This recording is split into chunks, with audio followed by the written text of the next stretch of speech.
Hello, and welcome to all the students present here from Malaysia and India in this INVICE International Virtual Cultural Exchange from India and Malaysia. There are two schools, one from India and one from Malaysia. I welcome you all in today's evening in this wonderful International Virtual Cultural Exchange.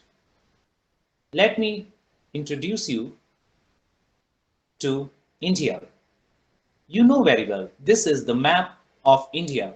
As you can see, we are surrounded by some of the neighboring countries sharing the international boundaries. We have so many states and we have the second largest population in the world. In India, every state in terms of population resembles a country.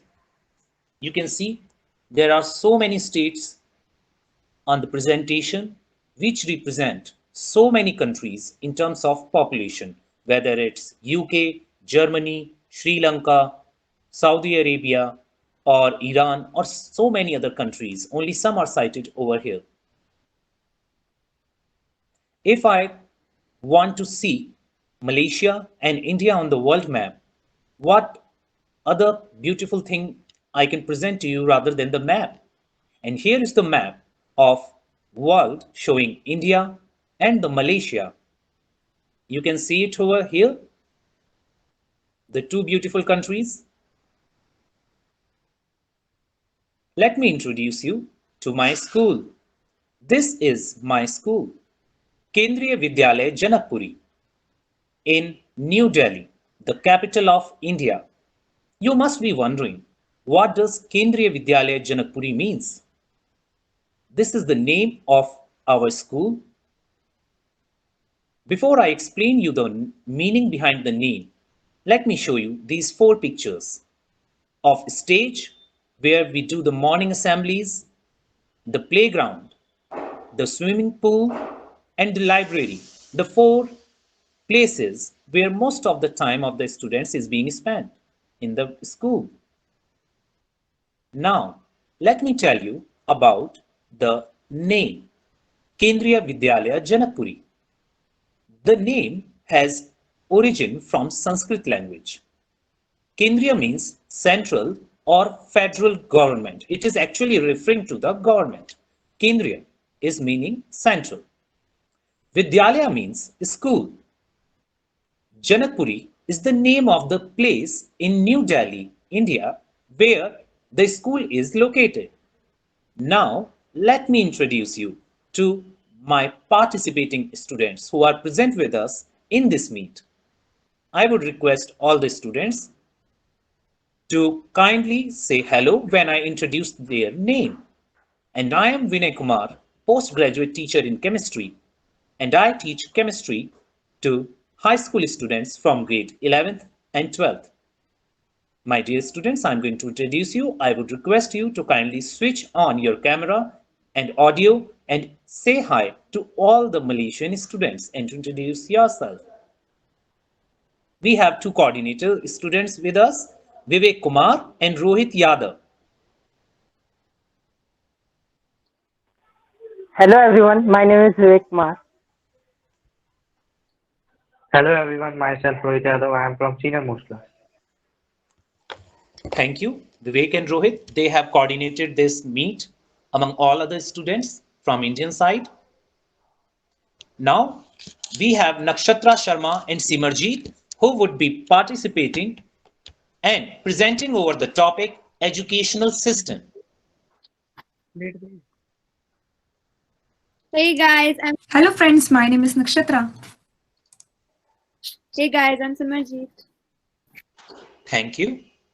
We have Kanishka Pandey and Ranjita Kaur with us in this meet. They are also the seniors from grade 12th.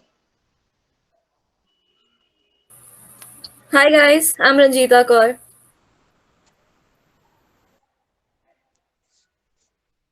We have two juniors from grade 11th, Jayant Kumar and Aditya Sai, who will be presenting on the topic festivals and foods. Hey everyone, I'm Jayant. Hello everyone, I am Aditya Sai. Thank you, Jayant and Sai. We have two more seniors with us, Jasmine and Simran, who are participating in this meet with us. Hi everyone, I'm Jasmine. Hello everyone, this is Simran. Thank you, Jasmine and Simran. As you know, we are having the two cultural topics. Before moving ahead to that, let us see the beautiful information and all the details from Miss Shanti about the school from Malaysia. Over to you, Miss Shanti.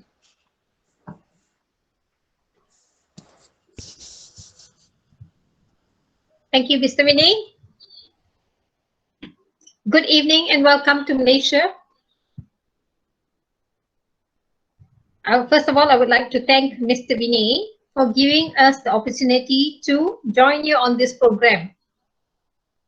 And a very good evening. Welcome to all the students from Kendriya Vidyalaya Janakpuri School in New Delhi. We from Kolej Tingkatan Enam, Istana, Klang, Selangor, Malaysia would like to welcome you to Malaysia. Before I start, allow me to give you a virtual tour of Malaysia first, because we cannot invite you to the country at the moment, but we can show you what the country is all about. Okay, and then we will start now. We will like to welcome you to Malaysia. So my students, Leong Kim, will play the video on Malaysia.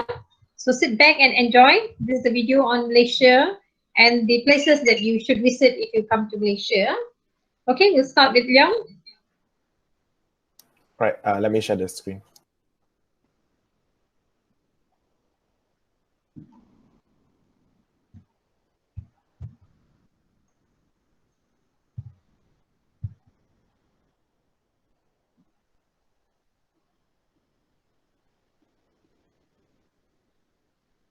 Give me one moment, yeah? Yeah. Take your time.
Right, are you able to see the screen? Yes, we are able to see the screen.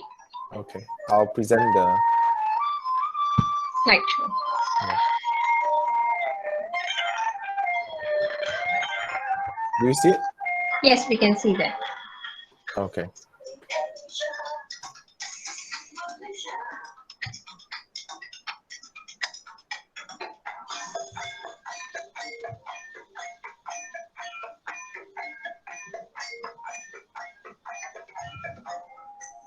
Now the time has come to visit Malaysia. Visit truly Asia, Malaysia. Stretch your hands, reach out and touch. Feel love, breathe them and dance, enjoy your delight. You belong among our sins of pride. To know Malaysia is to love Malaysia. More now We will embrace you. Memories are made. We make it all for you. Malaysia, Istana smiling faces. Welcome to the mountains and beaches. This golden tide will fill your heart away. Visit Malaysia, the heart and soul of Asia. Visit truly Asia, Malaysia, a paradise in perfect harmony. Thank you, Leong Him. Okay, students. So you had seen a virtual tour of Malaysia. In fact, this year 2020 is supposed to be Visit Malaysia year. The only thing is because of COVID-19, we did not have many visitors. Maybe once the situation is okay, you guys can come here for a school visit. Then we can do an exchange program with your school. All right. After this, I would like to present something on my school. It's not as glamorous as your school, but we would like to share with you a few slides about our schools. So my coordinator, Leong, will again play the PowerPoint presentation. Can you hear me? Yes, sir, we can hear you clearly. Yeah, right. Okay, good. So, oi to you, Leong.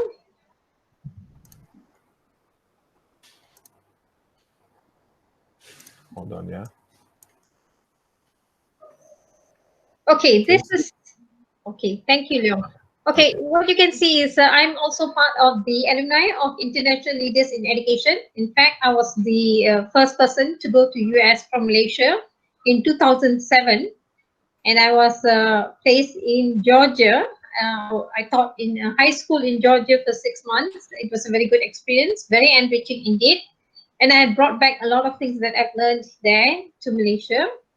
The gentleman beside me is the ambassador from US to Malaysia at that time. So he actually promoted this and wanted school teachers to go on this program. Okay, next. And in 2012, I was given another opportunity to go to US again, this time as a Fulbright scholar. That means I had to present a paper on assessment in University of Maryland. And below you can see all these are ILAB fellows from Malaysia from 2007 to 2019 until they completed the International Leaders in Education program.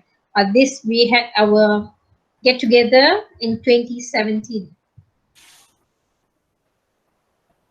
Okay, next. I am also the coordinator for the highly immersive program in my college. And this program is actually conducted by the Ministry of Education with the aim to encourage students to use English language. The thing is, we teach English. I'm an English language teacher. We teach English as a second language. And we find that students have difficulty in conversing in English because they use Bahasa mainly for all the subjects. So we have a lot of activities to encourage them to use English. Mainly like we have public speaking competition, we have oral speaking, we have newspaper in education, and then we have a lot of other activities to get them to participate in the classroom and as well as outside the classroom. So far, we have seen a lot of improvement. Our students have done well in the MUET exam. So MUET is the English exam. So I can see some changes in that. Okay, let me show you our school. Okay, the person here is our principal, Juan Zainon. She's a very capable leader. And you can see my head boy, that is the president of we call that Majlis Pelajar Tingkatan Enam, MPTE. He's the president of the student body, that is Leong Him. He's presenting her a welcome gift when she came into the college. Okay, there are 120 teachers and 800 over students. It's the biggest pre-university college in Selangor. We have a very old building because our building is built in many years ago. So we have one new building that you can see, one new block, and the rest are all old buildings. Our name is Kolej Tingkatan Enam Sri Istana. College is like pre-university college. That means after their high school, they will go into this college where we prepare them to go to university. So Tingkatan Enam is considered Form 6. That means after Form 5, they've got Form 6. And then Sri Istana, the name Sri Istana comes from the place where we are situated. We are situated right behind the palace, the Sultan's Palace in Selangor. Sultan's Palace is in Klang town, right in the middle of Klang town. And our school is just situated behind the palace. That's the reason we named as Kolej Tingkatan Enam Sri Istana.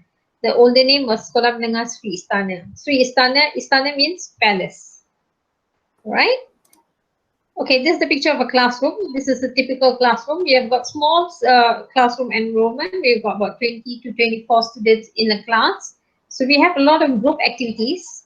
You can see the students holding out the NIE paper, that means newspaper in education, where they will do a lot of activities based on the local newspaper.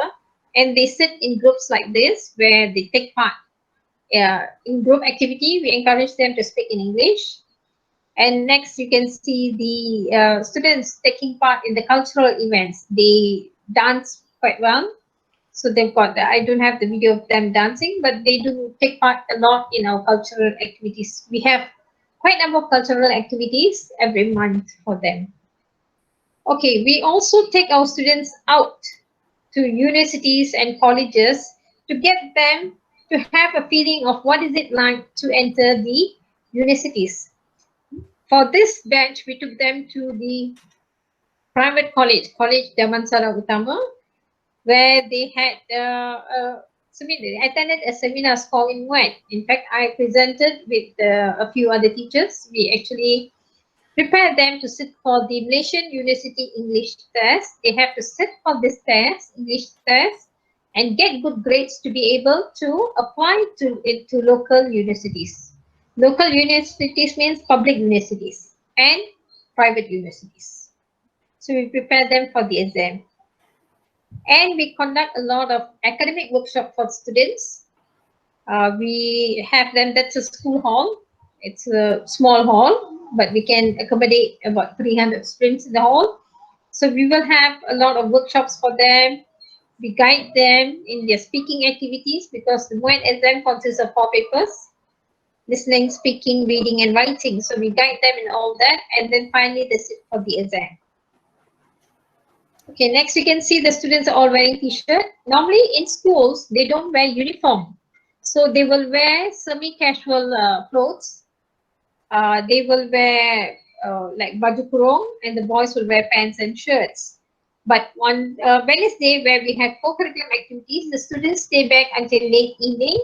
They're allowed to wear tracks and t-shirt. And this is one of the co-curriculum activity that we conduct. Okay, this is Girl Guides group. So they will be there taking part in all these activities.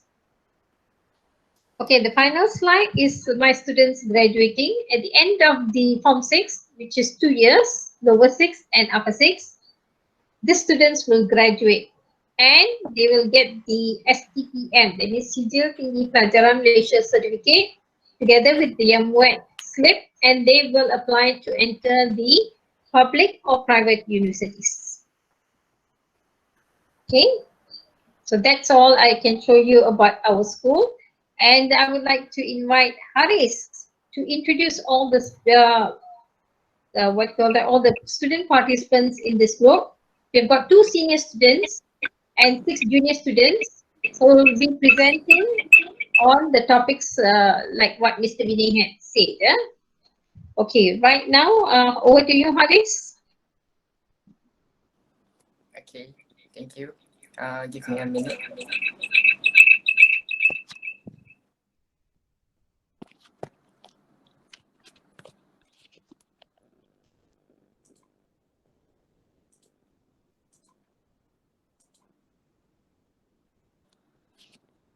Can you guys see it?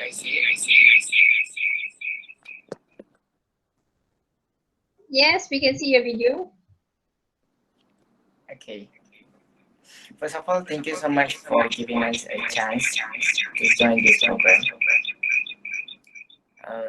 So right now I will introduce our team members one by one. Let's move to our senior first. Um, give me a minute.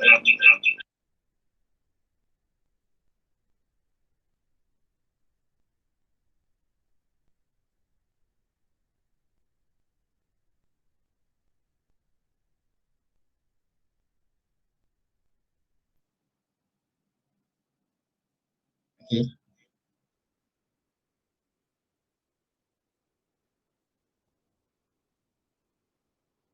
So now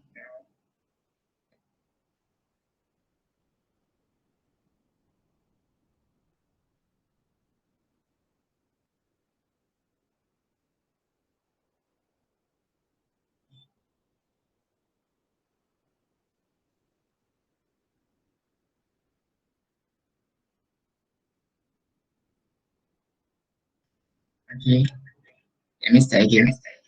Okay, thank you so much for giving a chance to join this program. Let me introduce our team members one by one.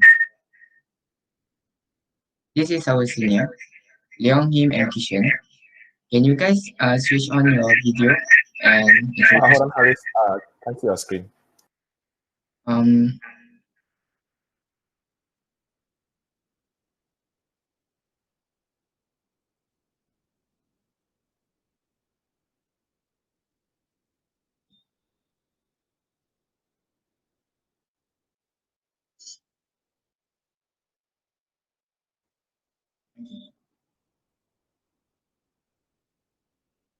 can you hear me? Yes, Haris can. You can share the screen again. I'm sorry. So let's move to our senior first. This is our senior, Leong, Him, and Kishan. Can you guys switch on your video and introduce yourself?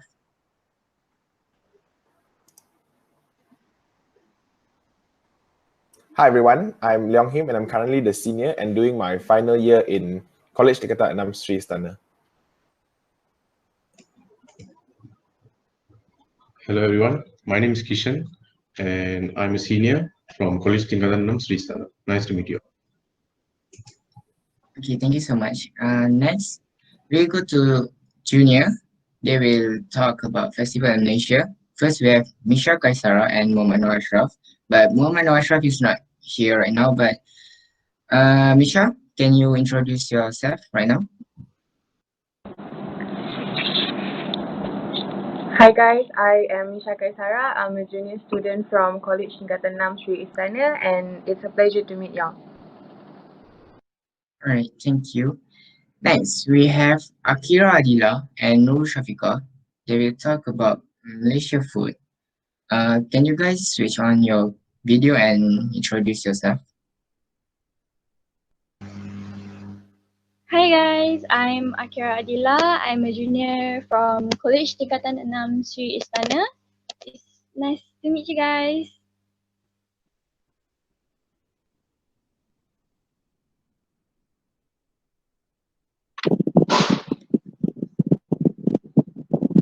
Hi, I'm Nur Shafika. I'm the junior one from Kolej Tingkatan Sri Istana. Okay. Last but not least, Muhammad Hafiz will talk about Malaysia. Hafiz, can you switch on your video and introduce yourself? Hello guys, I'm Hafiz. Nice to meet you. I'm from Junior Kolej Istana Tingkatan Enam. Okay, thank you. And lastly, hi everyone. I'm Haris Akasha. I'm from this picture, in this left picture, and it is such a pleasure to meet all of you from India. Thank you so much. I will pass it to Miss Shanti. Thank you. Thank you, Haris. So, dear students, to start with, let me share one beautiful video with you to show you your and ours school. Here is the video. I hope You like it?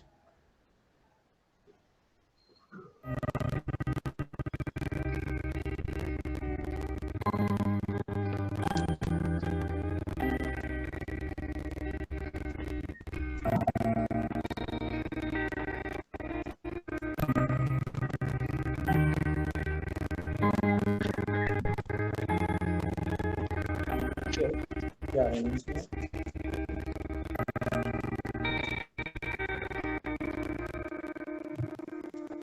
now trying to move.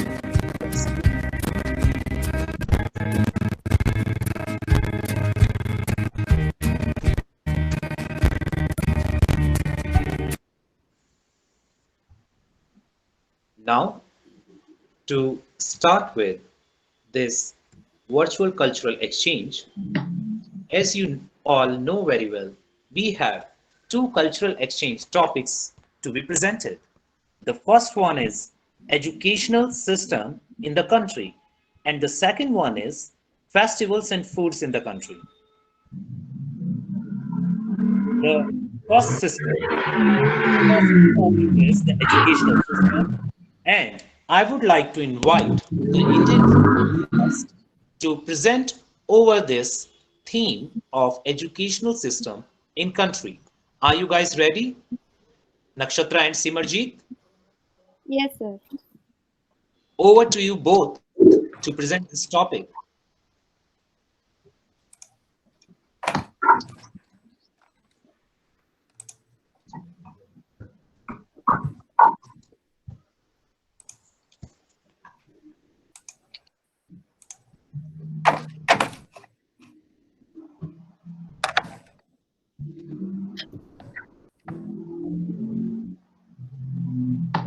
Wait a minute.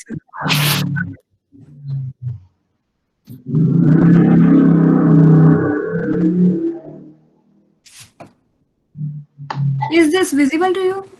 Yes. Okay. Hello and namaste to everyone. I am Nakshatra Sharma. And I am Simarjeet Kaur. We are from senior most class. We are here to introduce you education system in India. As you can see in the slides, there are three phases of Indian education system. First phase is ancient education. Second phase is current education, and the third phase will be the new education policy, which is going to be launched soon. First of all, we will introduce our ancient education system. Now take a glimpse to our pictures. As you can see, an old man sitting above was known as Guru, that is teacher, and the student sitting on the ground was known as Shishya. The life of students and teachers in the ancient time was very unique.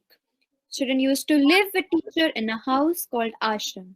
In the ashram, students used to cook food by their own and had to clean ashram by themselves. And the amazing fact about the ancient education was that students used to live ashram with teachers till their education was completed. The main subjects they were taught were ritualistic knowledge, astrology, astronomy, politics, Puran, history, and Shastra logic. Beside these studies, the gurus or teachers were also taught archery, yoga, Sahaj yoga, etc. After the period of study, the student had to pay to teacher as the honor of respect and thanks, known as Guru Dakshina. After the introduction of Asian education, now let us move ahead to the current education system in India.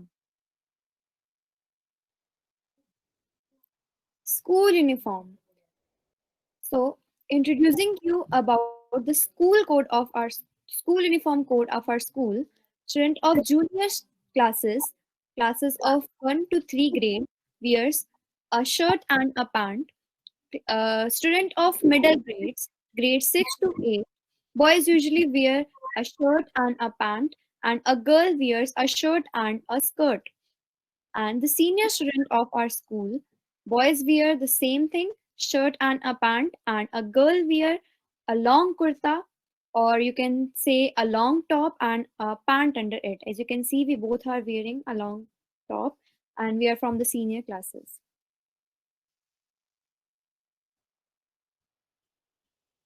Now, talking about the school system in India, it has 10 plus 2 scheme of education.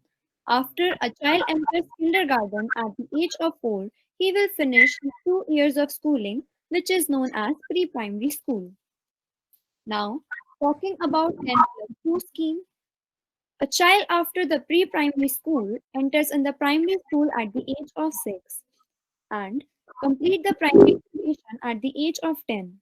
Now, a child enters the middle or secondary school at the age of 11 and complete the secondary education at 15 years. And here, a student completes his first 10 years of schooling. The next 2 years of education for 16 to 17-year-old students is completed in the senior secondary school. And after the 12 years of education in school, a child enters in a college for his 3 years of bachelor's degree. And here are some pictures of students studying in the different levels of the school, which are pre-primary student, primary student, middle school student, and senior secondary students. Students throughout the country have to learn 3 languages, namely English, Hindi, and mother tongue.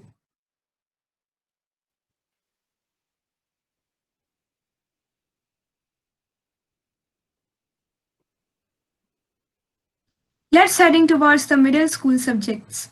The main subjects are English, Hindi, mathematics, social studies, science, and an additional language like Sanskrit, German, French, etc. There are also additional subjects like music, information technology, library, computer. Students in senior secondary school have 3 options for their further studies. First is science, and its main subjects are biology, physics, chemistry, mathematics, and computer science. Second is commerce, and its main subjects are accountancy, business studies, mathematics, and economics. Third is humanities, and its main subjects are history, geography, political science, and sociology. Extracurriculum activities. Besides studies and learning, there are other activities like sports and yoga, which maintain the physical strength of the students.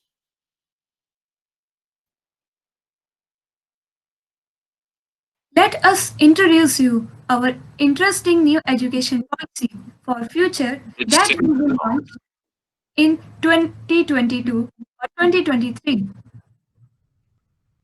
In 2020, the structure of school education will go through change to meet the development needs and interests of school children. It will replace the 10 plus 2 structure of school by a 5 plus 3 plus 3 plus 5 curricular structure. Now, moving on towards the 5 plus 3 plus 3 plus 4 structure, it will include a foundational school of 5 years for 3 to 7-year-old students. For another 3 years, students of age group 8 to 10 will attend the preparatory school. After the preparatory school, there will be 3 years of education for 11 to 13-year-old students in the middle school. The next 4 years of education for 14 to 17-year-old students will be completed in secondary school. And after the 15 years, a student will complete his schooling and enters to the college for another 3 years to complete his bachelor's degree. In foundational and preparatory school, students will not have a burden as compared to current education system. Student will study in the local and mother tongue, which is easy to understand.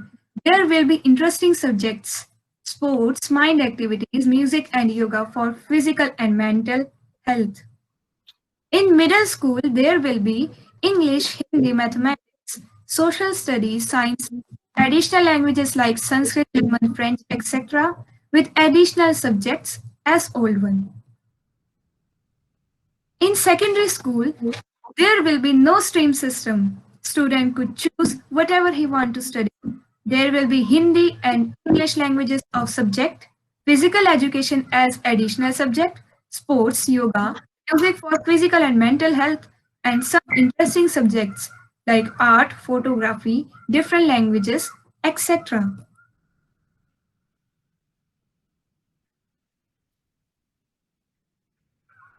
And here are some pictures of different curriculum and competitions in which students take participate.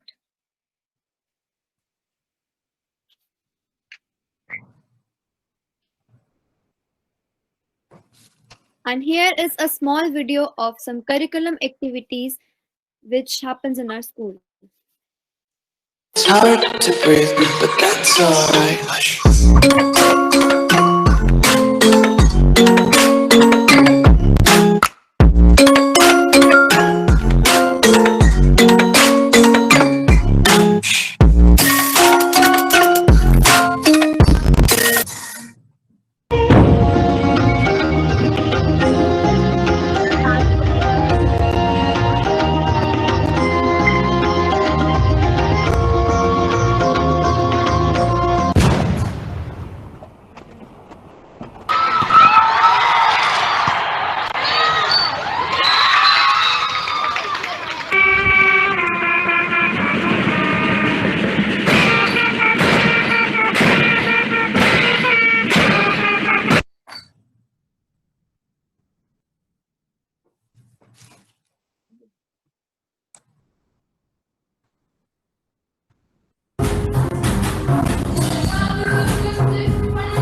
Follow my lead.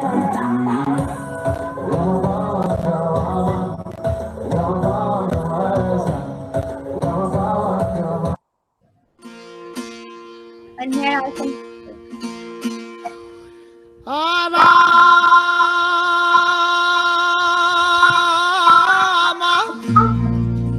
चक्की चल रही कभी न बैठा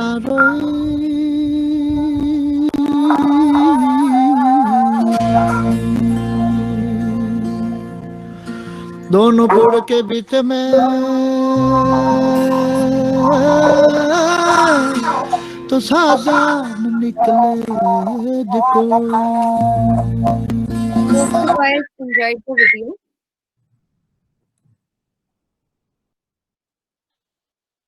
Unique facts. OMG, this is my India. India has 28 states and 8 union territories. Every state has its own language and culture. India has a population of 135.26 crore. There are 22 major languages in India, written in 13 different scripts with over 720 dialects. The official Indian languages are Hindi, with approximately 420 million speakers, and English, which is also widely spoken. Thank you and have a nice day. Hope you guys liked our presentation. Thank you so much, Nakshatra and Simarjeet. Now I would like to ask if any of the Malaysian students have any query, they can ask now. Or if Ms. Shanti or any other student have any query, you can ask now. Yes, can I ask at what age do the students go into the school? Students, would you like to answer? At the age of 6. At the age of 6. Wow. Yeah, in first grade. In first grade. So by the time they finish school, how old are they?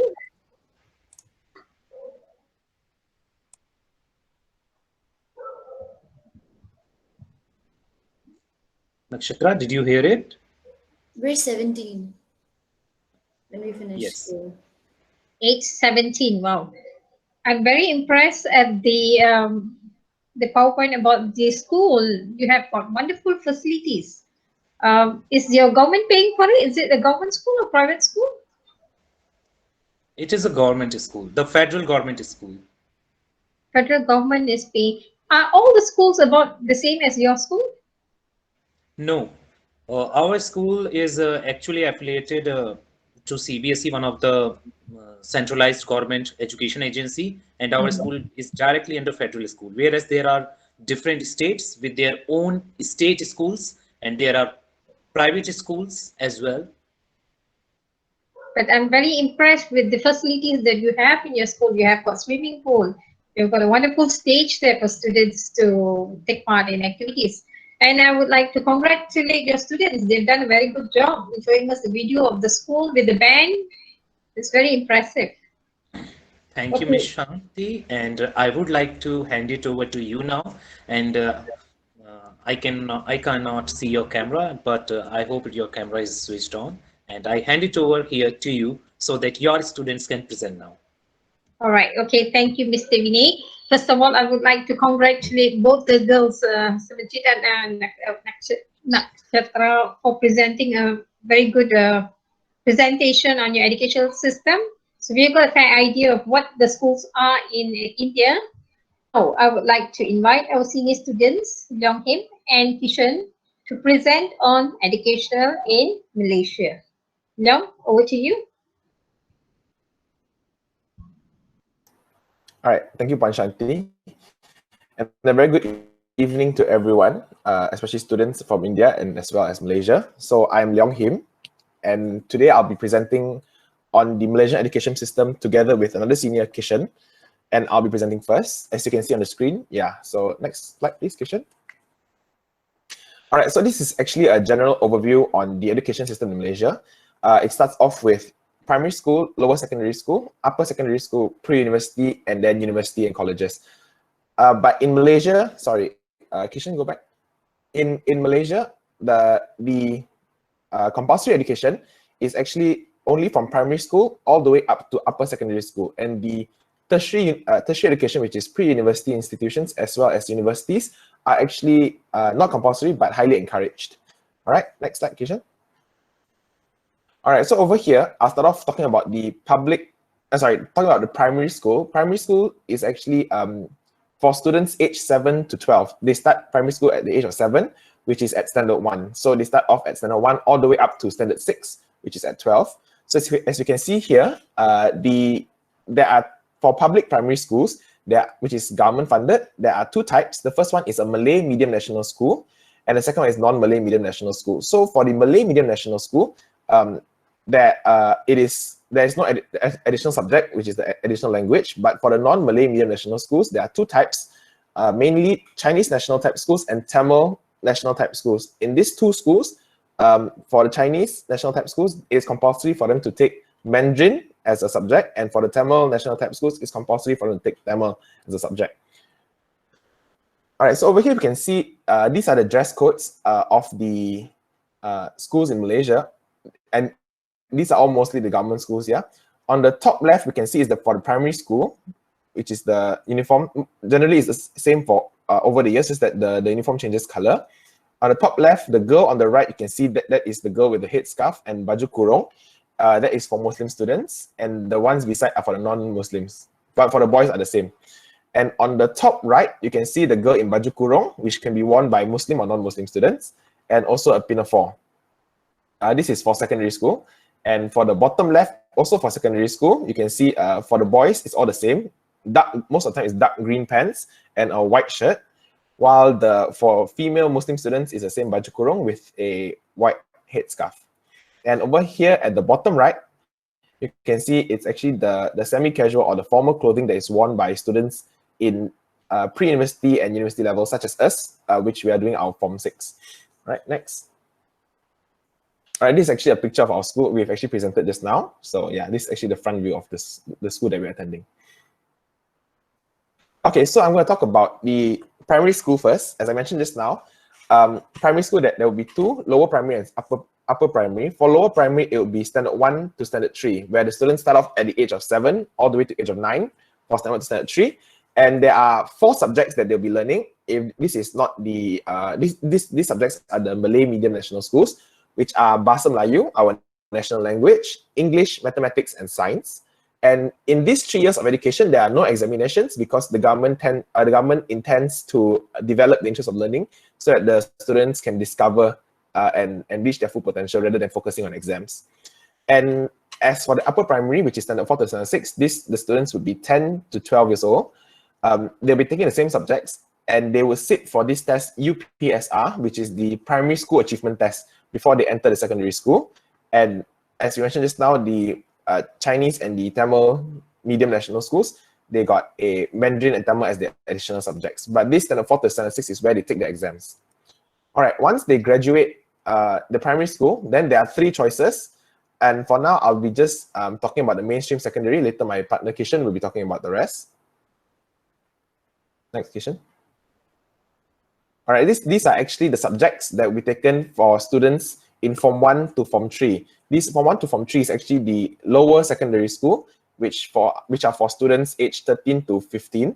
And at the end of 15 years old, they will take an internal exam, which consists of these subjects: Bahasa Melayu, which is again our national language, English, mathematics, science, Islamic studies for Muslim students, geography, history, and technological design.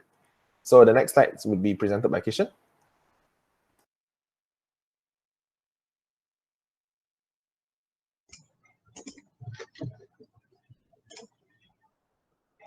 Can I see my screen?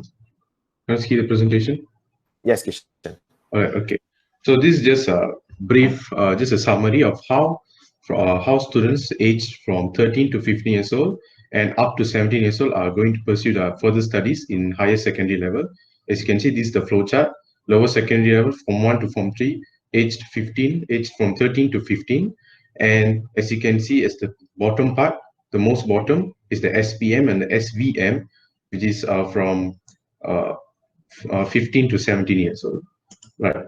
So these are the pathways, several pathways, which a student can take after the PT3 exams. For your information, PT3 is a public examination which students take at 15 years old, and these results of this examination will determine to which groups the students will be going on to further their education in higher secondary level. So as you can see, the first and most common option would be the secondary school. And secondary school, the mainstream subjects are mainstream, and there are several groups which we have the science stream, we have the art stream, as well as the commerce to do their economic studies and business management studies as well. And the second one is MRSM. MRSM stands for Maktab Rendah Sains Mara. It is a boarding school, but it's a science boarding school. It specializes in science subjects. The third one would be the SBP. SBP is a boarding school also, but it's a boarding school for the Muslim students. The fourth option, the pathway that the student can take after their PT3 exams, which is at the age of 16, is the Royal Military College. And in the Royal Military College, students can also pursue their studies in engineering or architecture as well, but it is all under the Malaysia's Royal Military College.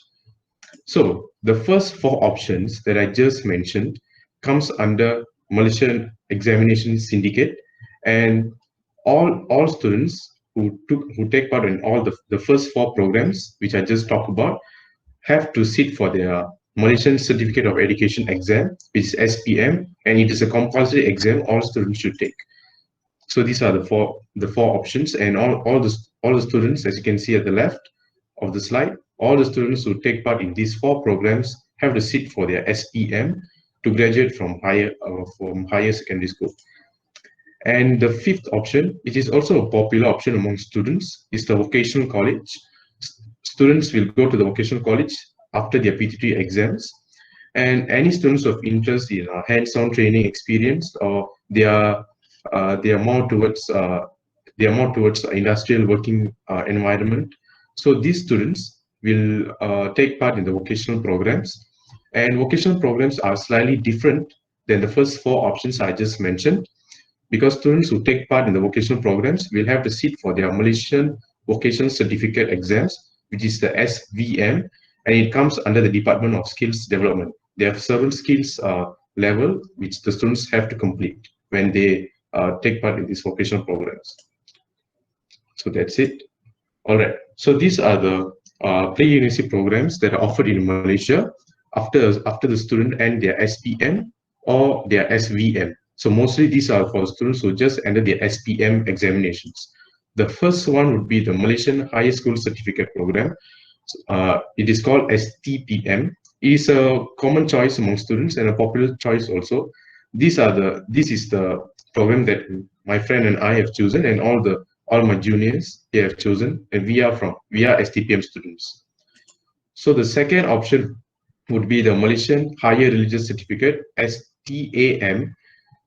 STAM is for Muslim students who would like to pursue their further education in religious studies and in Islamic studies. All right, the third option would be the matriculation studies.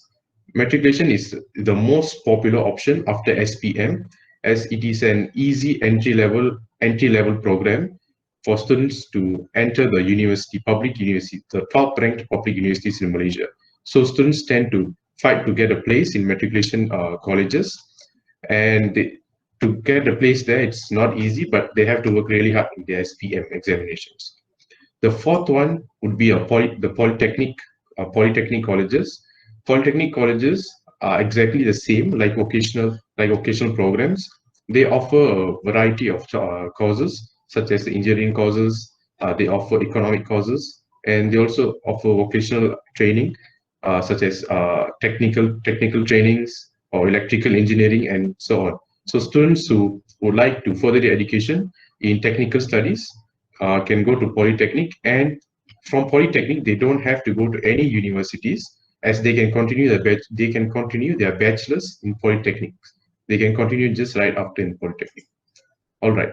So as you can see in the screen right now, the presentation, these are the this is a system of extracurricular activities in Malaysia, and the lowest level of education in Malaysia up to the secondary level and also pre-university level follows this system. So what's this about? What are clubs, sports, and uniform bodies? So in every education institution in Malaysia, students have to take part in 3 different extracurricular activities, and it's a compulsory activity. So students have to take part in clubs activity, in sports, and as well as in uniform bodies. An example of clubs would be the Science and Maths Club, the Photography Club, and as well as the Interact Club. And there are so many clubs and it's all distinct according to their education level. The second one would be sports. Sports are usually athletic sports, such as the 100 meters running. We have football, rugby, and netball as well. We have a wide variety range of games the students can take part in. And the third one would be uniform bodies. Uniform bodies, an example of uniform bodies would be the Boy Scouts, which are the famous ones, Girl Guides, we have the St. John's, as well as the Fire and Rescue Cadet. We have the Police Cadet in schools too. So students can involve in these extracurricular activities in the uniform bodies as well, to get an experience of how it would take to be in their respective police cadet and Boy Scouts and so on. And from these, students will be more disciplined to be more disciplined in their classrooms as well during their education. So what's unique about education in Malaysia? As you know, we Malaysians are from different backgrounds. We have different ethnics and races, lots of races, and the major ones would be the Malays, Indians, and the Chinese. And the unique fact about education in Malaysia is the racial and ethnic diversity in classrooms, as well as in educational administration and management. So we students, as well as the administration and management people in our country, come from different ethnic and races from all over the country. So my friend Leong Him here will explain to you why is it vital for the diversity in classrooms. Leong Him? Yeah. All right, so the diversity in classrooms are important because it is vital to unite Malaysians due to the different races, as Kishan mentioned. Furthermore, it also prompts less racism and discrimination because a lot of all the activities, classes, and everything are done all together in one classroom. and also it promotes more social cohesion because all the students are able to get together, communicate, and actually see each other as one, which is Malaysians. So the next one would be the example. So here are actually a few examples of the races and ethnic groups in Malaysia, which are the Malays, Chinese, and Indians, as mentioned by Kishan just now. And there are also a few more ethnic groups, which are smaller ethnic groups like Iban, Bidayo, Kadaza, and Dayak. These are just a few, as there are more ethnic groups. Yes. So that's all from us. Thank you very much. Thank you. Are there any questions?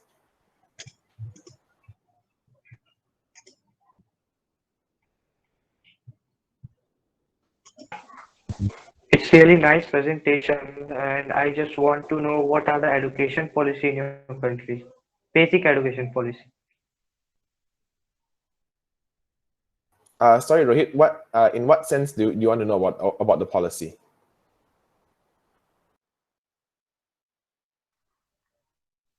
Pre-education policies. Sorry, did you say free education policy? Pre-education. Yeah. Sorry? Pre-education. Kishan, would you like to answer the question? All right, okay. All right, you want to know about pre-education policies in Malaysia? Students, usually there are lots of courses, a lot of courses that students can take part in. But what we just presented was just the government-based policies, just for the pre-university programs. Any students who graduate from higher secondary schools, which is from the government schools, not from private, but just from government-funded schools, from the public schools. So the programs I just presented was just for the government school students and for the private school students as well. But for international and international school students and so on, it's different. And that's the policy. So Malaysian students who just graduated from higher secondary school have to take part in all the four, either the four options that I just presented about. That's all. If I answered the question? Thanks, it's new for me. Come again? I have a question. Yes. You said that you were senior in your school. So, like, is that the highest grade in the school, or I didn't get that. Okay. Okay. Can you explain? Okay. What is okay now? I just presented about SPM and STPM. I just told you. SPM is equivalent to 10 standard exams in India. In India, you have the 10 standard exams, public exams. So SPM is equivalent to the 10 standard exams, and STPM is the 12 standard exam. So, but here we start off late. So after SPM, after your 10th standard, you'll go to the 12th standard. You go to the 12th standard examination. So it's exactly the same in Malaysia, but just that we call it SPM, and right after SPM, we'll go to the STPM. But in Malaysia, in comparison in education in India, the 12th standard might be a compulsory examination, but in Malaysia, STPM is not compulsory. It's just an option for students.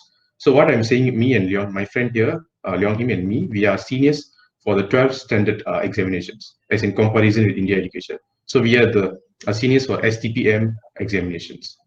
We are STPM students. Thank you. All right.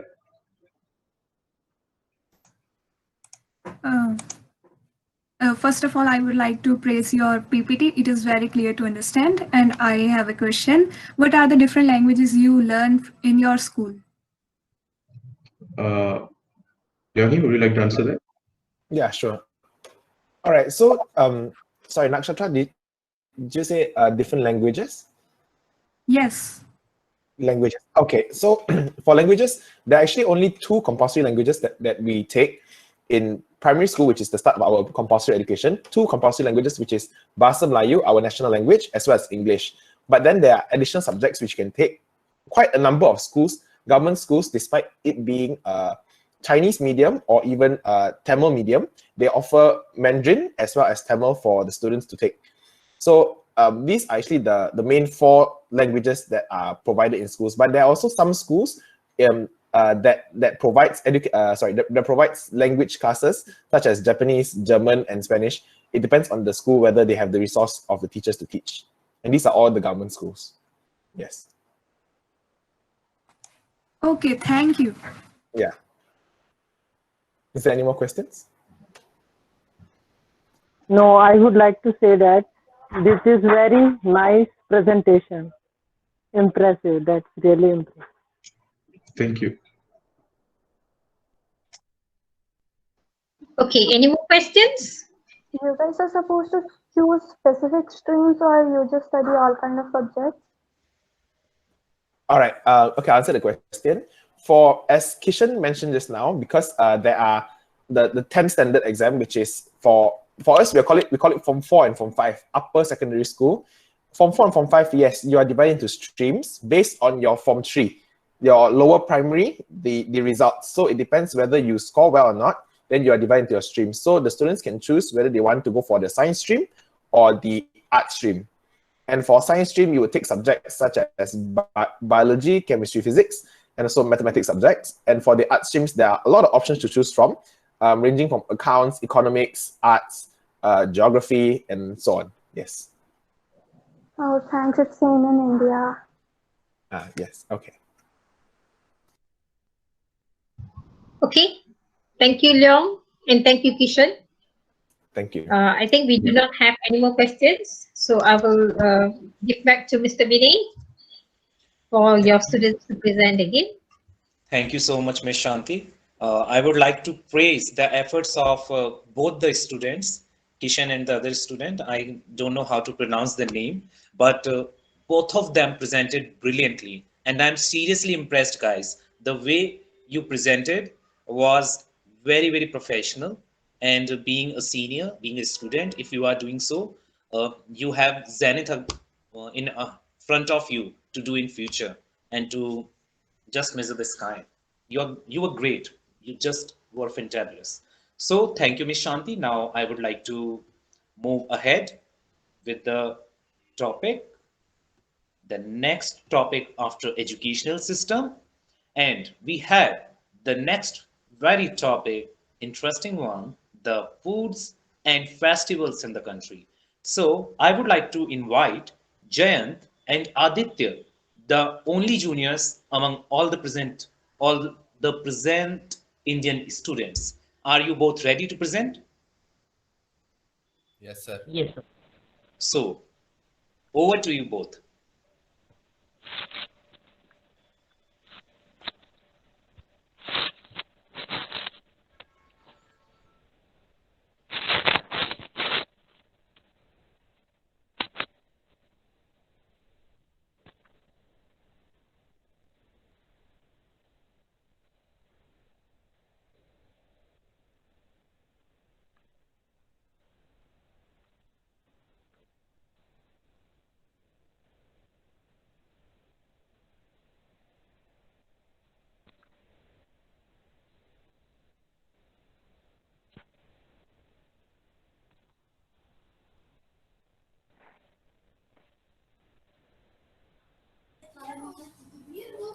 Hello to one and all present here. I am Aditya Sai and he is my colleague. I'm Jain. We are from junior section of high school and we are going to tell you about some food and festivals in our country.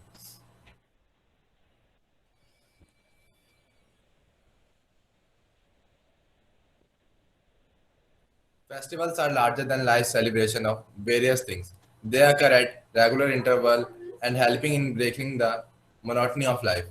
Furthermore, they give you the chance to celebrate the little and big things in life. Festivals are the carrier of peace and joy in the communities. All nations of the world have certain religious and cultural friends. However, India is one of the largest festivals to celebrate numerous of festivals. Now, talking about Indian food, like its culture is very and is quite popular across the world. Indian food is a blend of varied herbs and spices, which make every dish quite unique and special. Though most of the countries love Indian food, as it is considered to be quite spicy compared to other cuisines. Most of the time, when we talk about Indian food, all we can think of the wide variety available. But be it the sweet or the rice dishes, or curries or snacks, Indian cuisine has it all. Indian food is delicious and it's quite exciting and includes the use of various herbs and spices, as you can see here in the picture. Also, another thing that pops up in mind is the wonderful spices that we use in our cooking. Here are some pictures related to food that we eat in India. Now, let us move towards the festivals and their related exotic food in India in detail. Diwali. Diwali is the festival of lights and signifies the victory of good over evil. It is the most famous and joyful festival. Diwali has line of charity. It falls in the month of Kartik according to Hindu calendar. Almost every household and street on Diwali is decorated with lamps and lights. It is to celebrate the return of Lord Rama, Sita, and Lakshman after 14 years of exile, when the people welcomed them with the light oil lamp. That's why it is called the Festival of Light. People worship Lakshmi, the goddess, at night. Children buys toys and crackers. Diwali is famous for its mithai or sweets during that day. Each and every household will have combination of freshly made snacks, range, ranging from jalebis to gulab jamun, shakarpali to kheer, gajar ka halwa to kaju barfi, and many more. Along with savory dishes are also served. Here are some pictures related to festival Diwali. Holi. Holi is the festival of color and marks the arrival of spring. The festival is celebrated with great fanfare in India. After fine and exciting day, the evening is spent in restaurant when people meet friends and relatives and exchange sweets and create the festivities. Holi is one of the biggest festival of Hindus. It was in the month of Falgun on full moon day according to Hindu calendar. Although traditional holy dishes vary from region to region, there are some must have which can be formed even in remote areas of country. Among the list is Thandai. It is a sweet, creamy milk. The drink is a combination of different nuts and exotic spices, cardamom, rose petals, and fennel.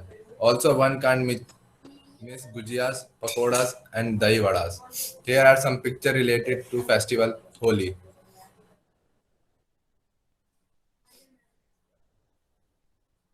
Over to you, Jen.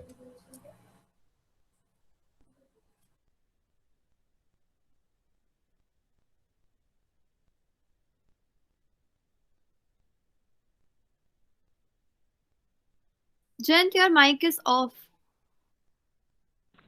Sorry. Now let us move forward to another festival celebrated in India, Eid ul Fitr. Eid is the biggest festival of the Muslim community in India. It is celebrated to mark the end of the month of Ramadan. Muslims fast in the month of Ramadan, and at the end of the month, Eid is celebrated with feast to thank the God for whatever one has. Muslims around the world make great preparations for this day. They buy new clothes and many more preparations. Eid prayers are done in open areas. After the prayer, people meet their relatives and friends and greet the festival and exchange sweets. Children are often given gifts called Eid by the loved ones. The fast is broken with savory dishes like sevai, biryani, egg halwa, sheep korma, etc. There are some pictures related to Eid ul Fitr.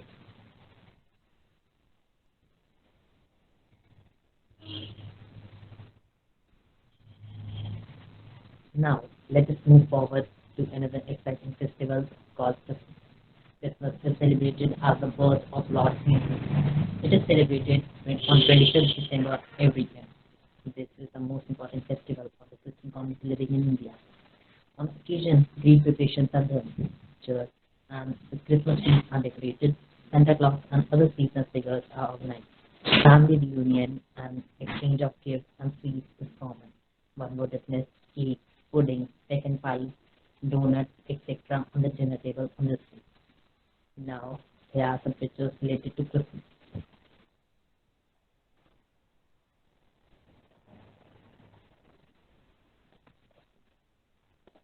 Now, let us move forward to another festival called Dashera.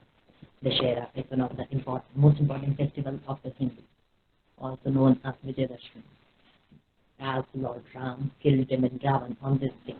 According to Hindu calendar, it falls on the 10th day of Ashwin. It spreads the message of good over evil.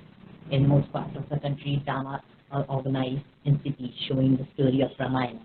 On the day of Dashera, the effigies of Ravan, his son Meghnad, and his brother Kumbhakarna are burned. During this time of year, many people observe fast. Most famous food of this time is sabudana khichdi, sabudana kheer, sandesh, imarti, etc. There are some pictures related to Dashera, where the dramas are being organized and effigies are being burned. Now, let us move forward to Raksha Bandhan. Raksha Bandhan is one of the most famous festivals of Hindu. It is called Rakhi festival also. According to Hindu calendar, it falls on the full moon day of the month of Shravan. Raksha Bandhan means the bond of protection. On this day, sister ties a special brand called Rakhi on his brother's wrist as a mark of her affection. In exchange for a brother, his brother takes a lifetime pledge to take care of her sister. One would enjoy food items like barfi, laddu, especially kevas on this day. Now, here are some pictures related to Raksha Bandhan, where a sister is tying band on his brother's wrist. Now, last but not the least, Pongal. Pongal is one of the famous harvest festivals of southern India. This is a 4-day-long harvest festival marking the Uttarayan, the movement of sun towards the northern hemisphere. The preparation of the main dish, Pongal, starts early in the morning when people wear their traditional attire and decorate their houses with floral designs called kolam. The Pongal is prepared with rice, pearls, jaggery, dry fruit, sugar, and milk, which are cooked in and open in a clay pot. In northern part of the country, people celebrate Makar Sankranti. In the western part, Patangotsav, and eastern part has Bihu on the same day, 14th or 15th January. For the conclusion, I would like to say food and festival are just ways to enjoy the course of life and teaches us to forget our differences and live with unity, peace, and harmony. In short, this is our lives with color and enthusiasm. Thank you so much. Here is a small video.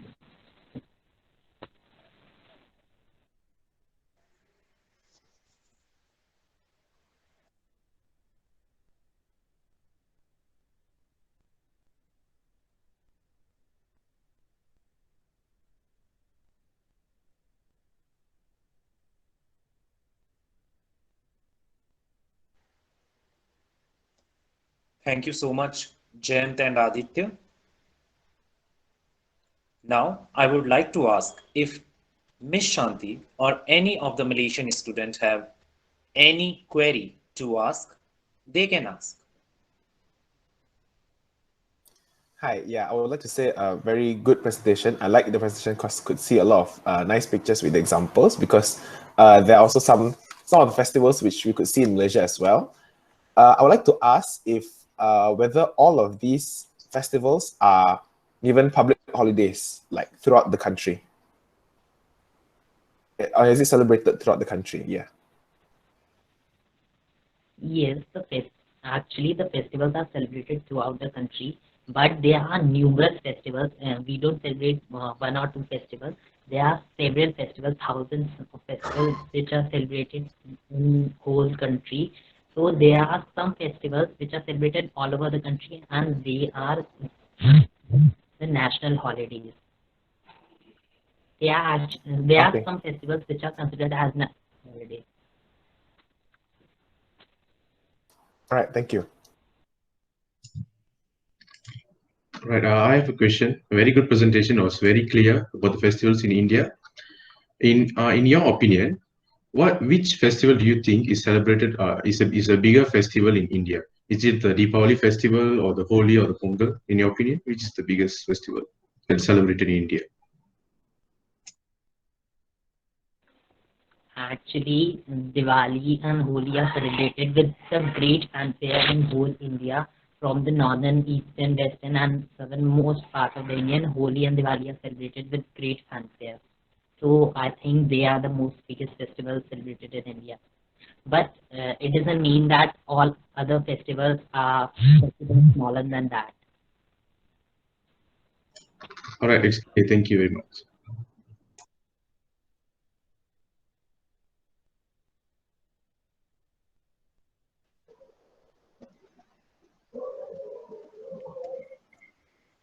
I would like to say, Jayant and Aditya, you did a very good job.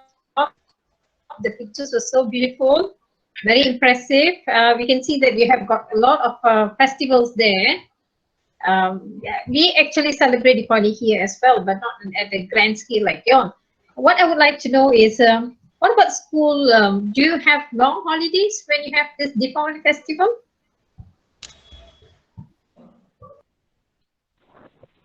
Actually, actually the festivals are about 4 to 5 days. So actually, before Diwali, we actually have our examinations. So after examinations, we have our holiday, and during Dashera, we have our autumn break holidays. Uh, that so actually at Diwali, during Diwali, we have about 4 to 5 days of holiday, but not all days. Not a very long, but yeah, we have a holiday. Thank you, Jayant. I would like to add one more thing to what just Jayant said. Jayant explained it beautifully. The 4 5 days of Deepavali holidays are actually holidays because each day is a festival in itself.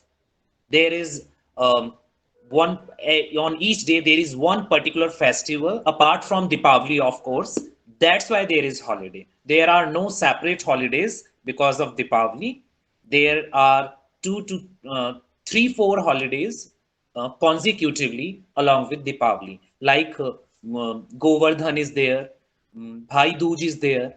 These are some other festivals which one of that Bhai Dooj Jayant just explained in the PowerPoint presentation. Yes, Miss Shanti. Thank you, Mr. Vinay. That was very clear. I think we all understood. We don't have any more questions. Okay, then I would like to hand it over to you, and I can't wait to see what beautiful presentation your students have. Over to you, Miss Shanti. Thank you, Mr. Vinay. Right now, about festivals and food in Malaysia is going to be presented by our junior students. They are quite nervous. It's the first time they are presenting. I'm sure they do very well. So I would like to invite Misha first to present on festivals and followed by Akira on food. Okay, over to you, Misha.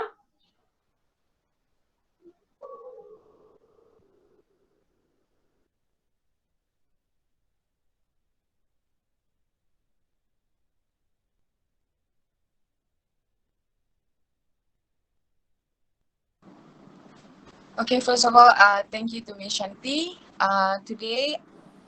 Good evening to India and Malaysia. Today, I will speak on some festival that we have in Malaysia, and my teammate Akira will speak on foods. Let me start now. As we live in a multiracial country, there is a lot of festival that we celebrate, and this is just some of them. So the first festival that we celebrate in Malaysia is Hari Raya Aidilfitri. It is also called as the Festival of Breaking the Fast and celebrated by the Muslims worldwide. That marks the end of the month-long dawn to sunset fasting called Ramadan. And then from this day, Muslims that located cities typically return to their hometown, or we Malaysian call it as balik kampung, in order to celebrate Hari Raya with their families. And the day starts with an early morning prayer at the mosque, and after we went back home, we also seek forgiveness from family and friends for any mistakes that we've done. Some families also may choose to visit graves of their loved ones. And this day usually is also a national holiday, so children that go to school or formal obligations. And then Duit Raya will be given from the eldest to the youngest. What Duit Raya? Duit Raya is basically a token of money that normally put in an envelope and given by the eldest to the youngest. Next, we have the traditional wear that we have. We also tend to dress up for the occasion. For example, women will wear baju kurung. Baju kurung is basically a traditional Malay dress, as you can see in the picture. While men will wear baju Melayu and pair it with songko and also sampin. Baju Melayu is traditional Malay, songko is traditional men's hat, and sampin is basically a traditional attire that men wear around his waist, as you can see in the picture too. Hari Raya is not complete without open houses, and usually Muslims will invite their friends and family, including non-Muslims, to taste the traditional delicacies like ketupat. Ketupat is basically a rice dumpling cooked in a palm leaf pouch. And rendang. Rendang is either meat or chicken that's stewed in spices. And also kuah kacang. Kuah kacang is basically a peanut sauce. Next festival that we have is Deepavali, as Indian also celebrate. It is also known as Diwali and is a festival of light celebrated by those Hindus' faith by performing traditional customs at house. Prior this festival, homes are cleaned to welcome the goddess Lakshmi, which is also known as the goddess of wealth and purity.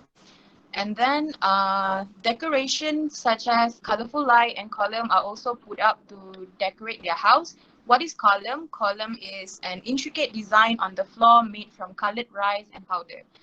And then at the dawn of Deepavali, Hindus will perform a ritual oil bath, which signifies the cleansing of the body and soul. And right after that, they will put on new clothes before performing prayers at home and in temples. Okay. Their traditional clothing for women is called sari, as you can see in the picture. Meanwhile, for the men, they got kurta or either one between kurta and dhoti. And then their popular traditional delicacies is called muruku and ladu. Muruku is the words originally from Tamil, which means twist and is savory yet so crunchy snacks. While ladu is basically a ball-shaped snacks that made with raisins, flour with cashews, saffron, and light flavored cardamom. The last important festival in Malaysia that we celebrate is Chinese New Year. Chinese New Year is also known as Lunar New Year or the Spring Festival. It is a cultural event celebrated by the Chinese communities worldwide and is a religious one too for the Buddhists. While in Malaysia, during Chinese New Year Eve, we can enjoy fireworks until the deepest hours of the night. Okay, during this time, bad language and any unpleasant or sensitive topic is strictly discouraged. Prior to these celebrations, homes are cleaned and decorated with duilian, and they will also have a dragon or lion dance show, as you can see in the picture that I've shown. What is duilian? Duilian is basically a pair of scrolls with poetry written. And then next, after that, they will give ang pao. Ang pao is a monetary gift that will be put in red packet and will be given by the married person to the unmarried, and mainly will be the children. It is slightly different from Duit Raya because it is given by adults to the youngest, while ang pao is given by the married person to the unmarried. And then let's move on to their traditional delicacies. Their traditional delicacies is called yisang. Yisang is a special dish that only served during Chinese New Year, and it contains many different shredded vegetables together with other ingredients. They will toss the shredded beets into the air by only using their chopstick, as you can see in the picture. And it is really important to toss really high into the air as it reflects the amount of good luck, health, and prosperity they will receive. And last but not least, their traditional clothing. For women, they got cheongsam, which is also known as chi pao. Meanwhile, for the men, they got changshan, which is also called as changpao or dagwa. So that's all from me. Now I would like to invite Akira, my friend, to present her slides on food that we have in Malaysia. Thank you.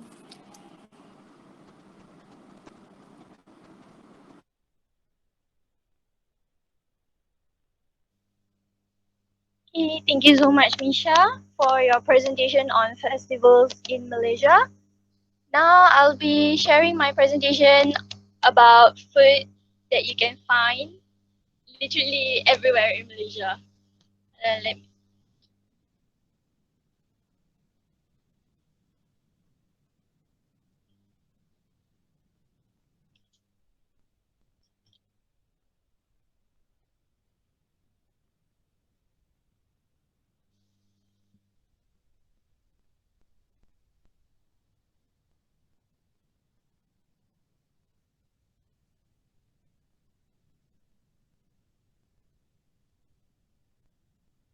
May I know if it's there? We can't see your screen, Akira. Okay, hold on.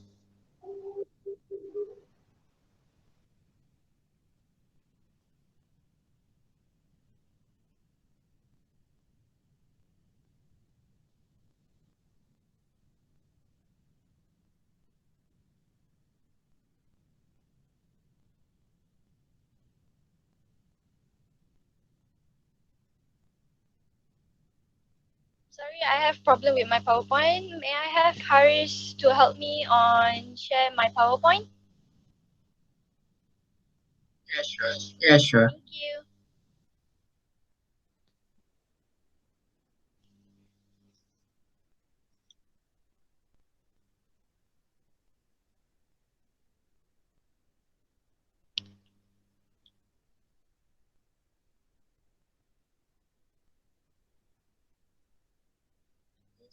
You see? Alright, it's here.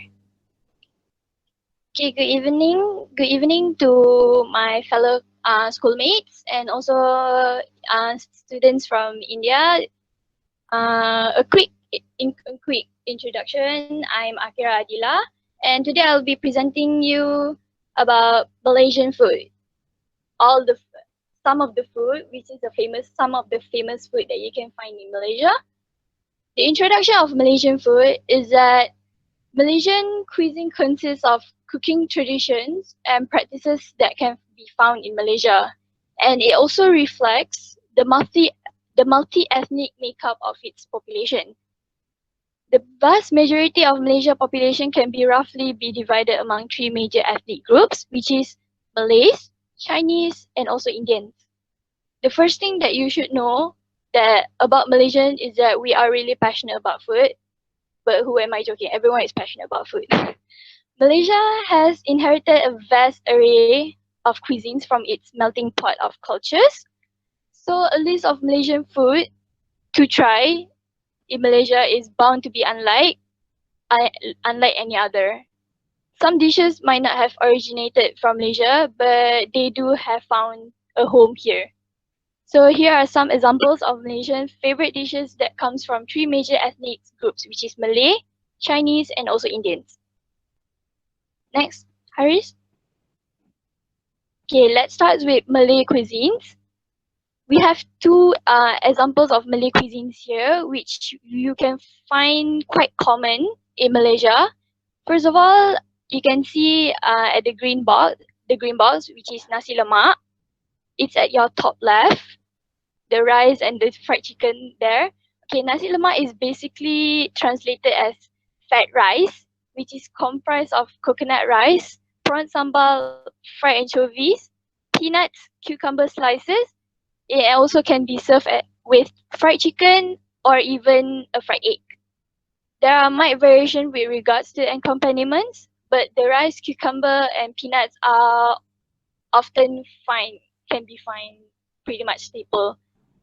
Nasi lemak is often consumed by Malaysian and foreigners as breakfast. Second is asam pedas. As you can see at your below right, asam pedas is particularly famous in Malacca and Johor, which is two of the states out of all the states in Malaysia. I forgot. Sorry. Seafood and sometimes beef is cooked in a sour tamarind gravy with okra and served with white rice, vegetables, and also half a salted egg. Asam pedas has a great depth of flavor, in tanginess and also little spicy. Next, Haris. Second is Malaysian Chinese cuisine. We have Hainanese chicken rice and also char kway teow. Hainanese chicken rice, which is at your left side, is a Hainanese chicken rice, which is a dish that consists of succulent steamed white rice cut into bite-sized pieces and served on top of a fragrant rice with some light soy sauce. This dish is topped with sprigs of coriander leaf and sesame oil, and it also accompanied with garlic chili dip. But the chicken rice that you will often find in Malaysia is always accompanied with a barbecue sauce instead, and it served with roasted chicken instead of steamed white chicken. Second, we have char kway teow. It's a particularly beloved dish in Malaysia and Singapore. Char kway teow consists of flat rice noodle fried in a hot wok in soy sauce with chili paste, prawns, cockles, bean sprout, eggs, and also fish cakes. It is often served on top of banana leaf, which is supposed to enhance the aroma. Third, as you all know, it will look common for you guys, is Malaysian Indian cuisine. We have two, which is roti canai and also biryani rice. Biryani. First one is roti canai. It's a common breakfast dish that is being consumed by Malaysian and also foreigners. And roti canai is a light fried bread with staple in street side mama, which is mama is a Muslim Indian side of Malaysia. A serving of roti canai is accompanied by 3 dipping sauce of varying levels of spiciness. It's often the less spicy, the less spicy means the mild one, and then the middle one, and then the third one you will have like a really spicy curry. Those who are not fond of chili are advised to try this roti canai with an offensive dal bean curry, which is a mild level of spicy. Biryani. Second is biryani. It is a mixed rice dish ostensibly from India, your country. Biryani has found a loving home in Malaysia because a good Malaysian will never turn down a meal that combines rice, spices, and also meat. Lamb biryani remains a firm favorite. Once again, it can be also spicy. Next, Haris. Alright. And lastly, a really special dish that symbolize Malaysia. We have Malaysian desserts. As you can see in your slides, we have two Malaysian desserts, and we have cendol and also ais kacang or ABC. The first one is cendol, the green one at your left side, that is cendol, as you can see. Cendol is a dessert much like ais kacang, with the difference that instead of shaved ice, it is an abundance of coconut milk mixed with plum sugar syrup, topped with green rice jelly and other condiments, a creamy alternative to the ais kacang for those with sensitive teeth. Based on my experience, I was studied in a school that is only girls school, and every time after we finish school, we will walk towards this one stall that sells chendols like literally every day. Sometimes we went there only for their chendol, almost like 2 or 3 times a week. It is really nice. And then the second one, last but not least, is ais kacang or ABC. ABC is a common name that is used by the Malaysians. It's like every time you go to the shop, instead of you're ordering ais kacang from the owner or the seller, you will find that Malaysian will often call it as ABC. Okay, ABC is a dessert, as you can see at the below right. A dessert that looks like a mountain of colorful shaved ice because it is exactly what it is looks like. The color comes from the sugar syrup, usually bright pink or blue, to add a bit of pizzazz or looks colorful. At the bottom of the mountain, there are jelly, corn, and red bean to help balance out the sweetness of the syrup and give the dessert of a bit of a bite.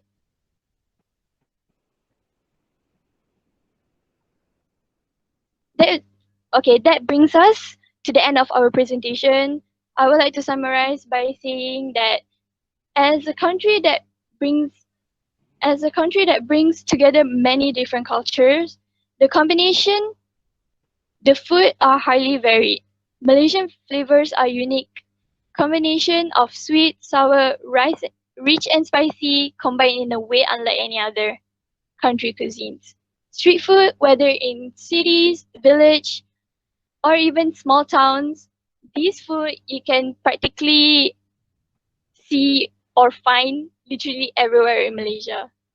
Here are some of other examples Malaysian food, such as at your right side, there is satay, which is which is a chicken, beef, or a beef on a stick, and it's grilled on fire.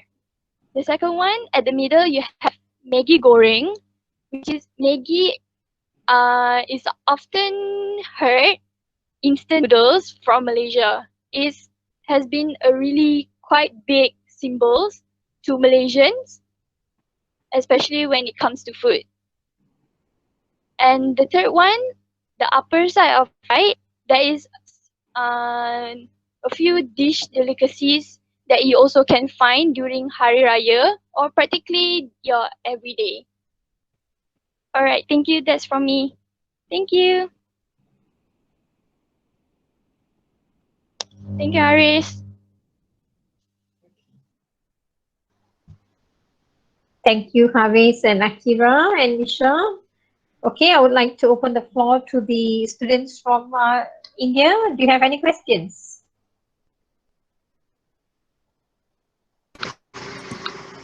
No, it isn't a question, but your PPT was a mouthwatering. Oh, thank you, Jayant. Any others? Yes, I have. Yes, Nakshatra. What do you wear or usually in daily life? Baju kurang and baju mila with songkong. Okay, this is about the clothes, is it? Yes. Okay, the many students will normally wear baju kurung to school, but the Malay boys will not wear the songkok unless they are going for some prayers. Then they on Friday mornings they have prayers in the surau, so they will actually wear the songkok on that day. But normally for classes they will not wear the songkok, but the girls will wear the tudung, like what Nisha is wearing. Okay. Thank you.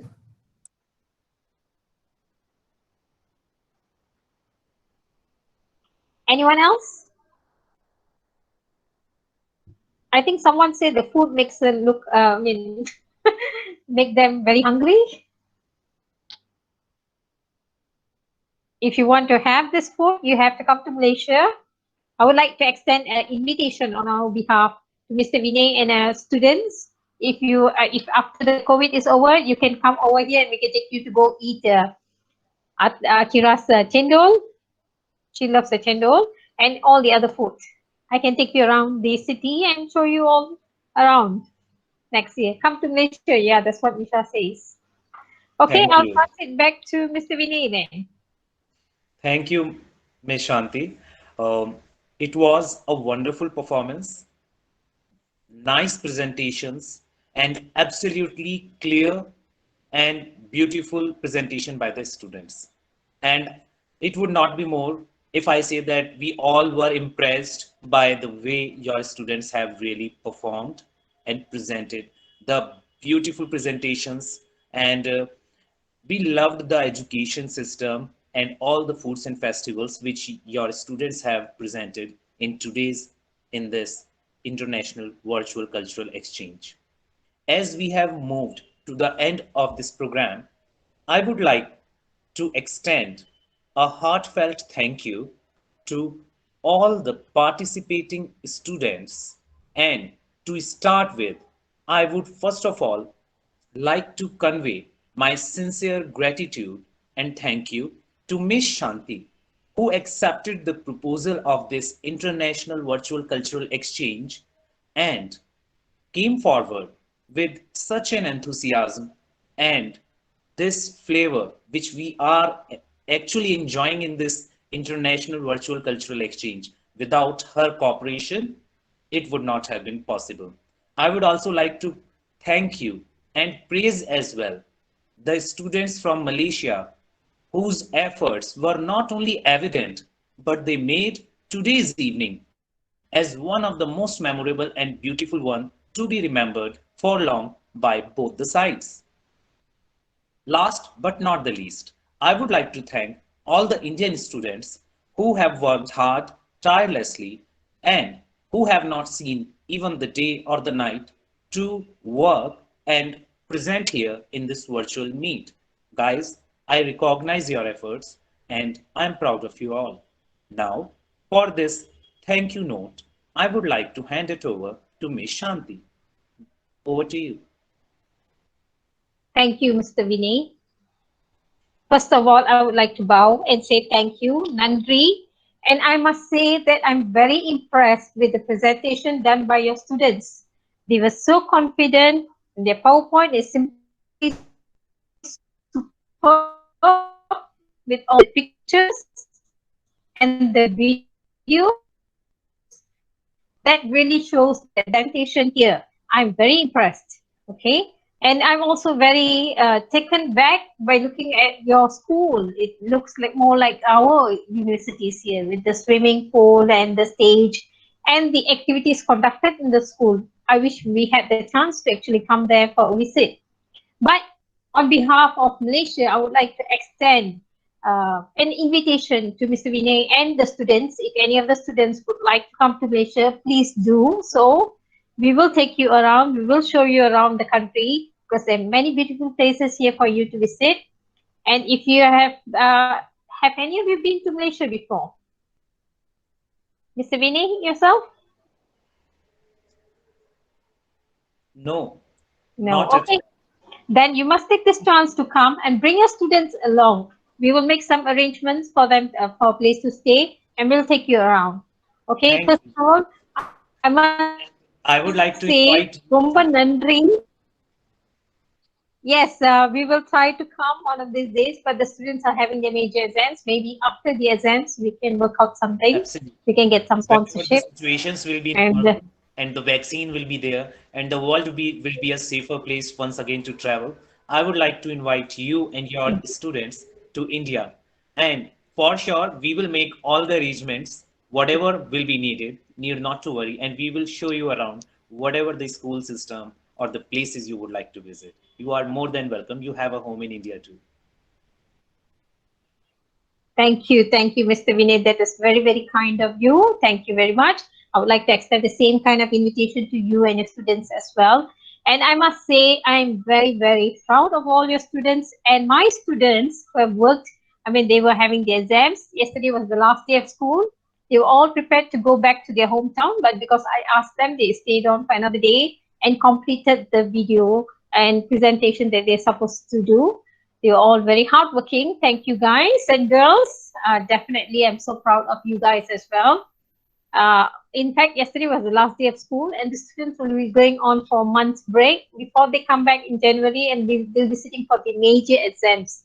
Especially the senior students will be sitting for the finals, and their grades in the finals is the one they will ensure that whether they get into the local university, public universities, or the private universities. So thank you again, Mr. Vinay. I'm sure you have spent a lot of time doing with so many countries. All the best to you in all the other virtual exchange that you are going to do. And thank you for giving me the opportunity to join you. It's indeed an honor indeed. Okay, thank you. Thank you.